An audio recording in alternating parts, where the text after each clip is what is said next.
আজকের ভূতের গল্পটা প্রথমে বলেছিল আমার বাবা। বাবা ছিল দুর্গাপুরের বাসিন্দা। যখন কলেজ সবে শেষ করেছে তখন কয়েকটা বন্ধুর সঙ্গে পিকনিক করতে গেছিল মাইথন ড্যামের পাশে, দামোদর নদীর ধারে। এখনও সেই চলটা আছে যে শীতের সময় দামোদর নদীর ধারে পিকনিক হবে, কিন্তু তখনকার দিনে এমন ছিল যে আশেপাশে কেউ ছিল না, আর দামোদর নদীর ধারে শ্মশানটাও ছিল। সকালবেলা দেখতে খুব সুন্দর থাকতো, কিন্তু সন্ধেবেলায় ওই রাস্তা দিয়ে গেলে নাকি দেখা যেত দূর দূর অবধি আগুন জ্বলে রয়েছে, চিতার আগুন, মরা পুড়ছে, পাশে শিয়ালের আর্তনাদ, কেউ মারা গেছে তার জন্যে তাদের বাড়ির রিলেটিভসদের কান্নার শব্দ। সে এক বিভৎস। আমার বাবা তার আরও 4টে বন্ধুর সঙ্গে গেছিল পিকনিকে। তার সঙ্গে ছিল মনোজ, শেখর, কৌশিক আর কুণাল, আর বাবার নাম ছিল অনু। সব বন্ধুরা অনু বলেই ডাকতো। তো 5 জনে মিলে পিকনিকে গেছে। জিনিসপত্র চাল ডাল তো নয়, চাল আর পাঁঠার মাংস নিয়ে পৌঁছে তখন মনে পড়েছে যে সিলিন্ডার আনতে ভুলে গেছে কেউ, যে যার বাড়ির কাছ থেকে। আর মনোজ আর কৌশিক তো থাকতো হোস্টেলে, ওদের সিলিন্ডার আনবার কোনো উপায়ই ছিল না। তো এখন সিলিন্ডার নেই, কী করে হবে, কী করে রান্না হবে? তো আশেপাশে সব চলে গেল। শুনতে পাচ্ছ একটা পাখির শব্দ, তার সঙ্গেও আছে কিছু আশেপাশে। তো এরকমই একটা ঝাউবন ছিল। সেই ঝাউবনে সব ঢুকে গেল কাঠ খুঁজতে। আর কাঠ খুঁজতে খুঁজতে কয়েকটা ভালো কাঠ পেয়েছে, কয়েকটা ড্যাম প্রচণ্ড, এরম করে খুঁজতে খুঁজতে ওরা অলমোস্ট শ্মশানের কাছাকাছি পৌঁছে গেল। শ্মশানের কাছাকাছিও 2-4টে কাঠ ভালোই পেয়ে গেল। আর ছেলেদের তো ওসব তখন ছিল না, ইয়াং ছেলে, যে ও বাবা শ্মশানের কাছে যাব না, কি ভয় পাবো কিংবা কিছু। তো সেখানে থেকে কাঠ নিয়ে যখন সব ফিরেছে তখন সকলে একবার কুণালের দিকে তাকিয়েছে, যে কুণাল ওটা কি তোর হাতে?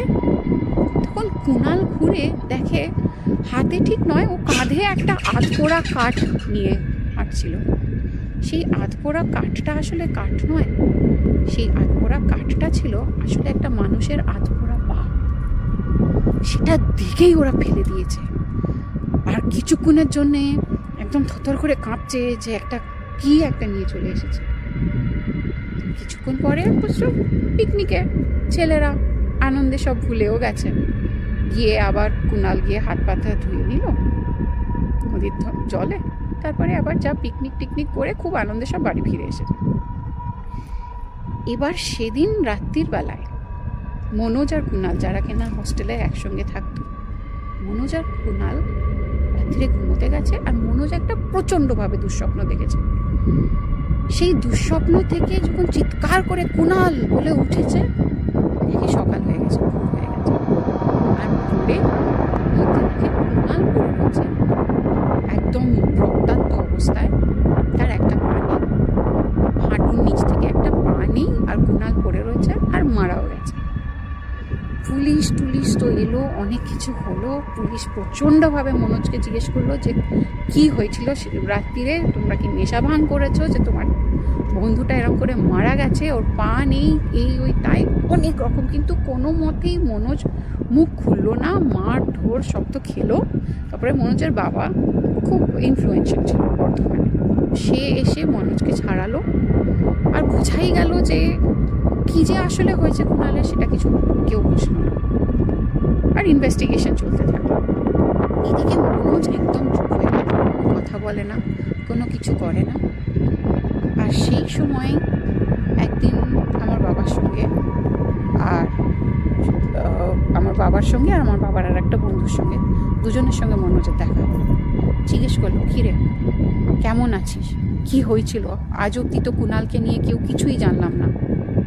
তখন মনোজ ওদেরকে দুঃস্বপ্নের গল্পটা বলল, যে সেদিন রাত্রিরে মনোজ একটা দুঃস্বপ্ন দেখেছিল, যে সেই দুঃস্বপ্নে একটা লোক, একটা বুড়ো লোক, একদম পুরো আধ পোড়া অবস্থায় এসে ল্যাংড়াতে আসছে, আর খালি কুণালকে জাগানোর চেষ্টা করছে যে আমার পা কোথায়, আমার পাটা দে, আমার পা কোথায়।